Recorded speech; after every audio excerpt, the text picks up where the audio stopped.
Bismillahirrahmanirrahim. Assalamualaikum warahmatullahi wabarakatuh. Bersua dalam berita perdana malam ini saya Ahmad Nurul Airi Hajirani. Dan saya Nurbaizura Andy. Berita-berita utama malam ini.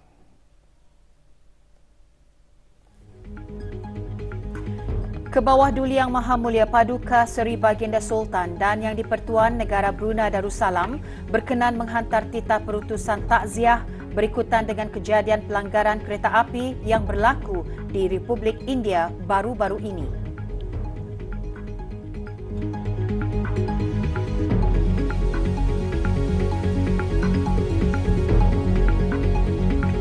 Produk dan perkhidmatan halalan Taiban, reaksi positif kepada isu-isu halal.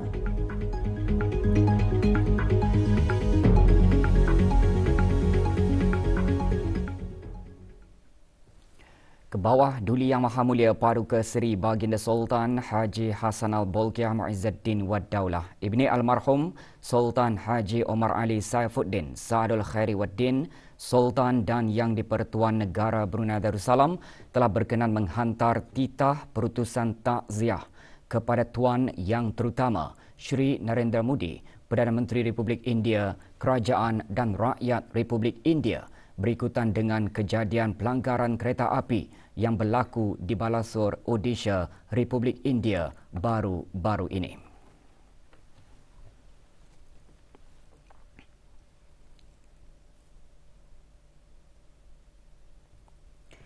254 bakal haji negara Brunei Darussalam dari penerbangan kedua bertolak meninggalkan negara pagi tadi. Hadir di lapangan terbang antarabangsa Brunei Yang Berhormat Pihin Udana Khatib Datuk Paduka Seri Setia Ustaz Haji Awang Badaruddin bin Pengarah Datuk Paduka Haji Awang Othman, Menteri Hal Ehwal Ugama, Yang Berhormat Datuk Seri Setia Dr. Awang Haji Muhammad Isham bin Haji Jaafar, Menteri Kesihatan, dan Tuan Yang Terutama Emad bin Abdul Aziz Al-Muhanna, Duta Besar Istimewa dan Mutlak Kerajaan Arab Saudi ke negara ini, juga mengiringi bakal jemaah haji 3 pegawai perubatan pejabat urusan jemaah haji.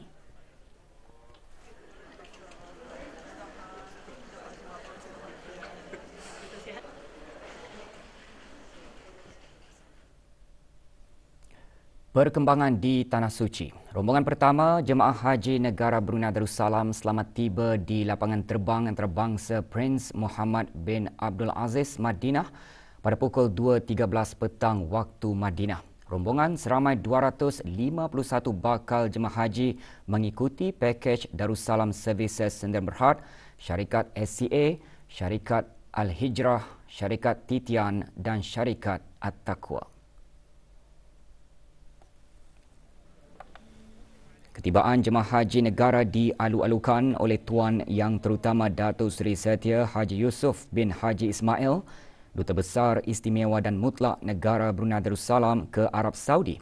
Juga hadir Haji Farhan bin Pehen Orang Kaya Putra Maharaja Datuk Paduka Haji Abdul Ghani, Pemangku Konsul Agong Negara Brunei Darussalam di Jeddah, dan Awang Haji Abdullah bin Haji Muhammad, Pengarah Urusan Haji selaku Ketua Pejabat Urusan Jemaah Haji Negara Brunei Darussalam pentadbiran.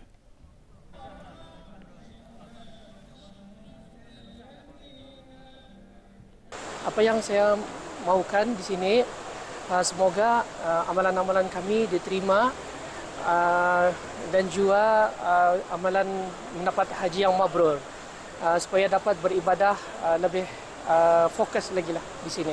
Teruskan berdoa untuk keselamatan dan kesejahteraan kami di sini. Semoga dipermudahkan dalam melaksanakan ibadah-ibadah yang seterusnya.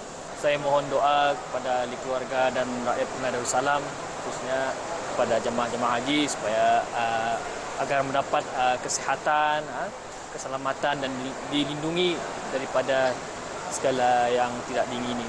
Saya pernah juga menunaikan fardu haji 20 tahun yang lalu.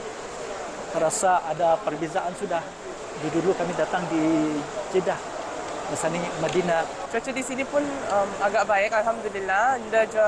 Macam dia banyak beza sama Brunei lah. InsyaAllah mendoakan semua family and kawan-kawan supaya insyaAllah akan sampai ke Mari Jua menunaikan fardu haji. Sementara itu, Darussalam Services Sendirian Berhad mengadakan majlis doa selamat bagi ketibaan bakal jemaah haji. Majlis berlangsung di salah sebuah hotel di Madinah. Kita ikuti laporannya bersama Adi Zulhazmi Muhammad Saleh.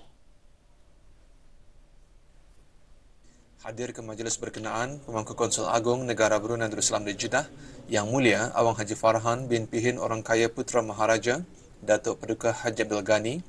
Penganjuran majlis ini adalah dihasratkan bagi bermohon ke hadrat Allah Subhanahu Wa Taala agar segala urusan yang melibatkan jemaah haji negara Brunei Darussalam bagi musim haji pada tahun ini akan sempurna dilaksanakan dan beroleh haji yang mabrur. Expo Antarabangsa Produk dan Perkhidmatan Halalan Thayyiban dibukakan untuk kunjungan orang ramai sehingga 7 Jun ini di Balai Khazanah Islam Sultan Haji Hassanal Bolkiah. Ikuti bahan beritanya selepas ini.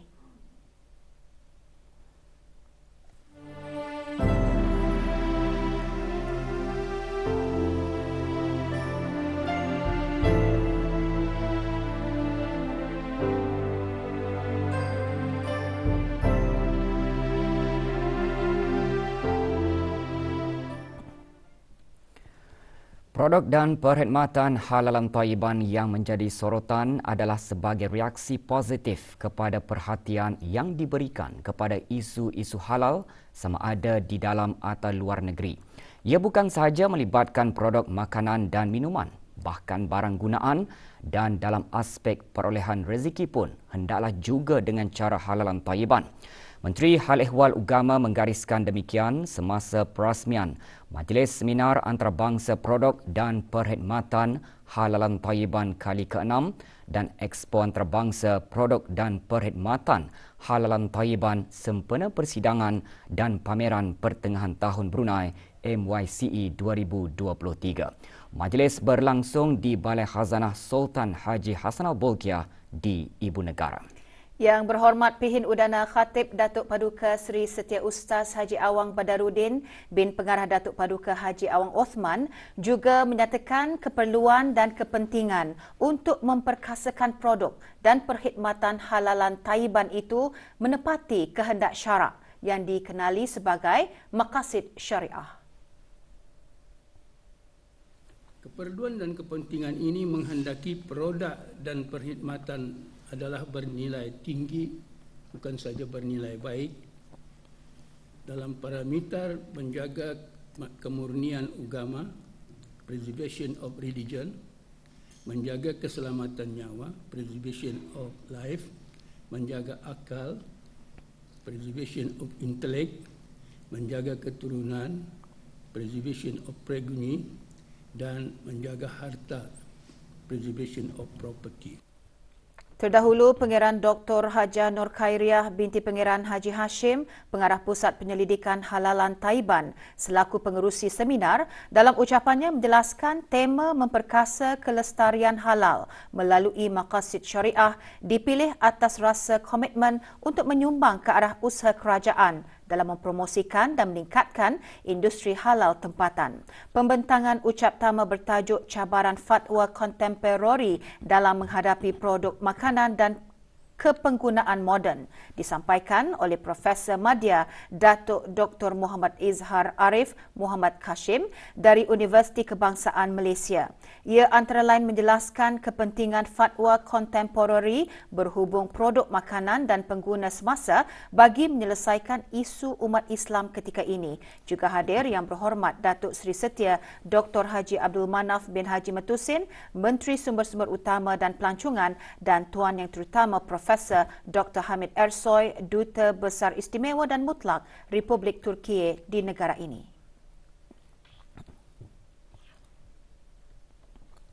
Sempena Seminar Antarabangsa Produk dan Perkhidmatan Halalan Thayyiban kali ke-6 juga diadakan perasmian pameran kaligrafi dan kesenian Islam. Pameran kaligrafi dan kesenian Islam yang bermula hari ini hingga 7 Jun 2023 diadakan di Balai Khazanah Islam Sultan Haji Hassanal Bolkiah. Pameran dianjurkan oleh Research Center for Islamic History, Arts and Culture (ERSICA) dari negara Republik Turkiye bersama UNISA dengan kerjasama Kedutaan Besar Republik Turkiye di negara Brunei Darussalam.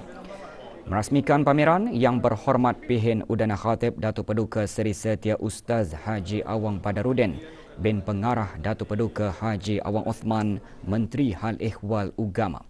Manakala Profesor Dr. Mahmud Errol Kilic, ERSICA Director General dan Samit Yalsin, ERSICA Program Coordinator, mewakili bagi pihak ERSICA.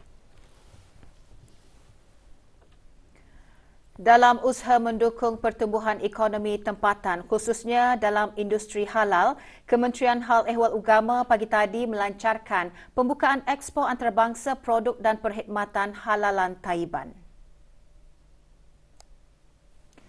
Pelancarannya disempurnakan oleh Yang Berhormat Pihin Udana Khatib Datuk Paduka Seri Setia Ustaz Haji Awang Badarudin bin Pengarah Datuk Paduka Haji Awang Othman, Menteri Hal Ehwal Ugama. Expo dibukakan secara percuma untuk kunjungan orang ramai selama 3 hari sehingga 7 Jun mulai pukul 9 pagi hingga 9 malam di Ruang Legar Balai Khazanah Islam Sultan Haji Hassanal Bolkiah.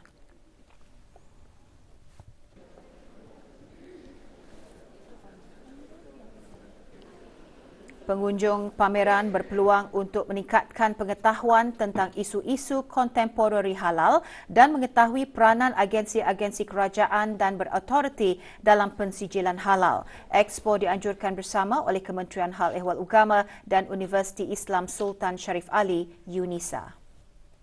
Produk-produknya macam bakul anyaman, produk kraft tangan, makanan kering, dan sebagainya lah. Banyak lagi produk-produk diorang ingin diketengahkan. Jadi sebab itu Tunas adalah marketplace for vendor ni lah. Kami mengetengahkan produk dan perkhidmatan tulisan Jawi daripada Pusat Kaligrafi Yayasan yang dihasilkan oleh kaligrafer tempatan sendiri. Kami juga akan menunjukkan produk-produk kami ini sudah memperolehi sijil halal lah. Jadi kami ada membawa beberapa contoh sijil halal bagi some of products. Majlis perasmian pameran kaligrafi daripada pihak Research Center for Islamic History, Art and Culture (ERSICA) disirikan lagi dengan pembentangan khas bertajuk Philosophy of Islamic Calligraphy. Seminar berkenaan berlangsung petang tadi di Dewan Auditorium Balai Khazanah Islam Sultan Haji Hassanal Bolkiah. Hadirin Tuan Yang Terutama Profesor Dr. Hamid Ersoy, Duta Besar Istimewa dan Mutlak Republik Turkiye. Juga hadir Dr. Haji Nur Arfan bin Haji Zainal, Rektor Universiti Islam Sultan Sharif Ali, UNISA. Di antara pengisian pembentangan khas yang disampaikan oleh Profesor Dr. Mahmud Errol Kilic, Director General Research Center for Islamic History, Art and Culture (ERSICA), mengongsikan tentang peranan ERSICA sebagai organisasi yang bertanggungjawab dalam memelihara warisan kesenian Islam di peringkat global sejak tahun 1979. Why are we consuming halal food? This ayat is a directive for all Muslims. Laporan Wawasan Brunei 2035 mengongsikan perkembangan pelaksanaan dan pencapaian Wawasan Brunei 2035 bagi tempoh tahun 2015 hingga 2022.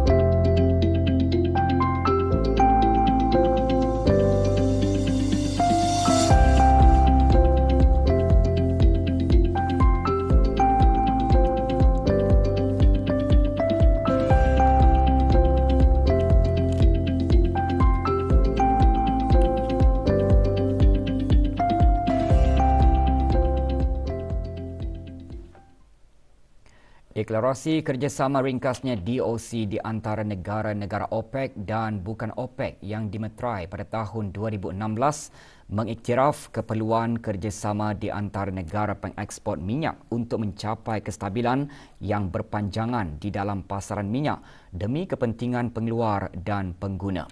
Mesyuarat Menteri-Menteri OPEC dan bukan OPEC kali ke-35 diadakan pada 4 Jun 2023 di Ibu Pejabat Sekretariat OPEC, Vienna, Austria. Mewakili negara Brunei Darussalam ke mesyuarat tersebut yang berhormat Pihin Datu Raja Major Jeneral Bersara Datuk Paduka Seri Haji Awang Halbi bin Haji Muhammad Yusof, Menteri di Jabatan Perdana Menteri dan Menteri Pertahanan kedua. Mesyuarat dipengerusikan oleh Yang Teramat Mulia Putera Abdul Aziz bin Salman As Saud, Menteri Tenaga Arab Saudi, dan dipengerusikan bersama oleh Tuan Yang Terutama Alexander Valentinovich Novak, Timbalan Perdana Menteri Persekutuan Rusia. Semasa mesyuarat tersebut, negara-negara OPEC dan bukan OPEC menyokong cadangan yang dikemukakan pada mesyuarat Jawatan Kuasa Pemantauan Bersama di peringkat Menteri kali ke-49 dan penyelarasan tahap keseluruhan pengeluaran minyak mentah bermula 1 Januari 2024 hingga 31 Disember 2024. Menteri di Jabatan Perdana Menteri dan Menteri Pertahanan kedua juga mengadakan perjumpaan dengan Yang Teramat Mulia Putera Abdul Aziz bin Salman As Saud dan ketua-ketua delegasi yang lain dari negara-negara OPEC dan bukan OPEC. Juga menyertainya Pengiran Haji Jemra Wira bin Pengiran Haji Petra, Pemangku Setia Usaha Tetap Tenaga di Jabatan Perdana Menteri. Kerjasama ASEAN-Korea untuk fasilitasi rantaian bekalan antara Parlimen dan Perniagaan dan kerjasama lestari ASEAN-Korea mengenai perubahan iklim, peranan Parlimen dan Perniagaan antara yang dibincangkan semasa forum antara Parlimen ASEAN dan Republik Korea yang diadakan pada 1 dan 2 Jun di Jeju, Republik Korea. Delegasi negara Brunei Darussalam diwakili oleh Yang Berhormat Pihin Orang Kaya Indra Pahlawan, Datuk Seri Setia Haji Awang Suyoy bin Haji Osman dan Yang Berhormat Dayang Hajah Rosmawati binti Haji Abdul Mumin, ahli-ahli Majlis Mesyuarat Negara. Yang Berhormat Pihin Orang Kaya Indra Pahlawan, Datuk Seri Setia Haji Awang Suyoy dalam kenyataannya menjelaskan kepentingan dalam mengekalkan dan membangun hubungan rapat di antara Korea dan ASEAN bagi memastikan kemajuan dan pertumbuhan ekonomi kedua-dua pihak tidak akan dihalang oleh konflik yang berlaku pada masa ini untuk mempengaruhi hasilnya. Manakala berkenaan isu perubahan iklim, Yang Berhormat Dayang Hajah Rosmawati menekankan negara Brunei Darussalam mengiktiraf keperluan untuk mencapai keseimbangan antara pertumbuhan ekonomi, pembangunan sosial dan pelindungan alam sekitar yang membentuk asas pembangunan mampan. Negara Brunei Darussalam memperuntukkan 2.1 juta ringgit bagi membiayai penubuhan Pusat Perubahan Iklim ASEAN yang akan berfungsi sebagai badan penyelidikan iklim di rantau ini. Rombongan Majlis Mesyuarat Negara menghadiri mesyuarat Majlis Penasihat AIPA mengenai bahaya dadah yang diadakan pada 29 Mei hingga 1 Jun lalu di Bogor, Indonesia. Mesyuarat yang telah dihadiri oleh lebih daripada 25 orang ahli parlimen daripada ahli negara ASEAN Interparliamentary Assembly AIPA telah menyaksikan pembentangan laporan negara mengenai situasi semasa pengedaran dadah, undang-undang dan dasar negara, penguatkuasaan undang-undang, kerjasama serantau dan antarabangsa serta tindakan lain yang diambil untuk memerangi dadah dan pemerdagangannya. Mesyuarat juga membincangkan mengenai sebuah draft resolusi bertajuk Supporting Inclusive Economic Growth for Drug-Free ASEAN. Delegasi Majlis Mesyuarat Negara diketuai oleh Yang Berhormat Dayang Hajah Safiah binti Syekh Haji Abdul Salam berserta Yang Berhormat Haji Muhammad Saleh bin Haji Osman. Dalam kenyataannya, Yang Berhormat Dayang Hajah Safiah menyatakan bahawa dengan bekerja secara kolektif, berkongsi amalan terbaik dan rangka kerja perundangan yang kukuh ASEAN akan mampu menangani ancaman dadah berbahaya dengan berkesan dan melindungi kesejahteraan rakyat masing-masing. Pada sesi terakhir mesyuarat, sebuah draft resolusi mengenai Supporting Inclusive Economic Growth for Drug-Free ASEAN telah dipersetujui untuk dibentangkan semasa Perhimpunan Agung AIPA ke-44 yang akan diadakan pada bulan Ogos tahun ini nanti. Kementerian Kebudayaan, Belia dan Sukan menerima sumbangan bagi tabung kemanusiaan gempa bumi Republik Turkiye dan Republik Arab Syria dengan jumlah keseluruhan sebanyak RM9,500. Kumpulan isteri menteri-menteri Kabinet, timbalan-timbalan menteri, setiausaha tetap, timbalan-timbalan setiausaha tetap dan ahli-ahli bersekutu menyumbangkan sejumlah RM3,500 yang disampaikan oleh Datin Fazlin binti Hashim. Manakala Jabatan Pengajian Islam menyumbangkan sejumlah RM6,000 yang disampaikan oleh Dayang Hajah Mariana binti Haji Jamil, pemangku pengarah institusi pengajian. Sumbangan diterima oleh Dayang Fauziah binti Haji Muhammad Saleh, pemangku pengarah pembangunan masyarakat. Majlis berlangsung di Kementerian Kebudayaan, Belia dan Sukan. Untuk mengembangkan bakat dan minat dalam bidang sejarah, budaya dan warisan serta menanamkan perasaan cintakan raja, bangsa dan negara, Pusat Sejarah Brunei dengan kerjasama Radio Television Brunei menganjurkan pertandingan kuis sejarah Piala Pihin Jawatan dalam kali ketiga. Pertandingan yang diadakan bagi sekolah menengah kerajaan dan swasta seluruh negara diadakan di Pusat Sejarah Brunei di Ibu Negara. Dengan bertemakan sejarah pengukuh jati diri bangsa, para pelajar lebih dapat memahami dan meminati mata pelajaran sejarah dengan cara yang lebih menarik dan menyeronokkan. Seramai 74 orang pelajar dari 19 buah sekolah menyertai pertandingan tersebut. Peringkat separuh akhir dan peringkat akhir akan diadakan pada bulan Ogos nanti.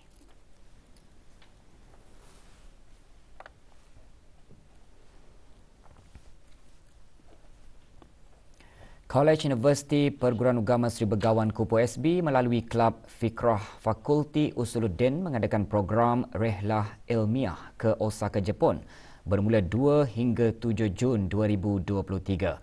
Rombongan melibatkan 2 pensyarah dan 18 mahasiswa program Sarjana Muda Perguruan Agama dan Diploma Tertinggi Perguruan Agama. Hadir di lapangan terbang antarabangsa Brunei bagi mengucapkan selamat berlayar ialah Dr. Nur Ashibah binti Haji Awang Besar, Dekan Fakulti Usuluddin. Program antara lain bertujuan bagi membina dan memantapkan ukhuwah ilmiah Islamiah antara mahasiswa Kupu SB dengan para mu'alaf dan pelajar Islam di Osaka.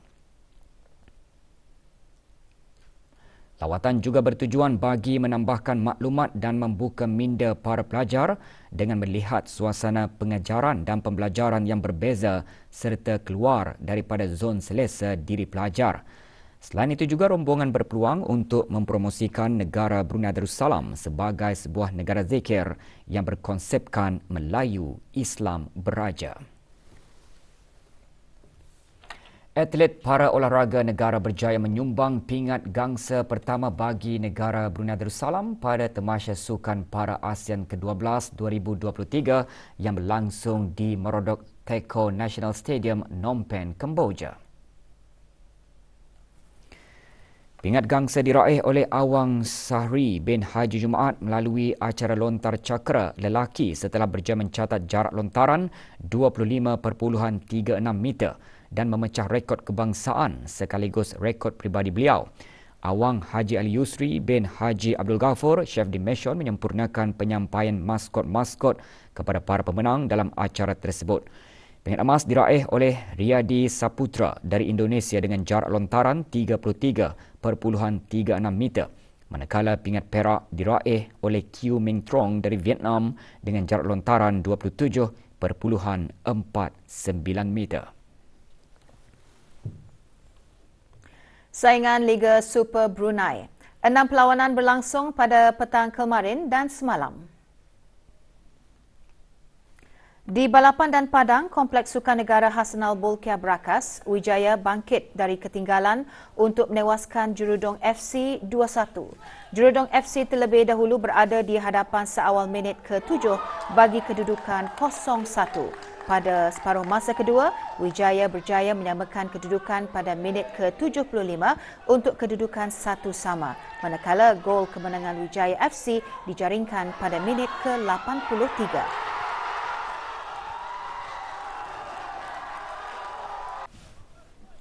Sementara itu, dalam satu lagi aksi yang berlangsung di Kompleks Sukan Brakas, pasukan Pancur Murai dan Setia Perdana berkongsi satu mata selepas kedua pasukan terikat tanpa jaringan.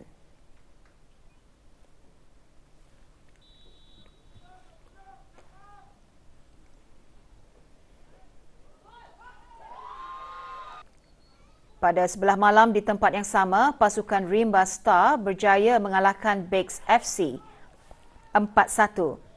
Rimba 1 membuka tirai jaringan pada minit ke-30 sebelum Bakis FC berjaya menyamakan kedudukan di separuh masa kedua pada minit ke-55.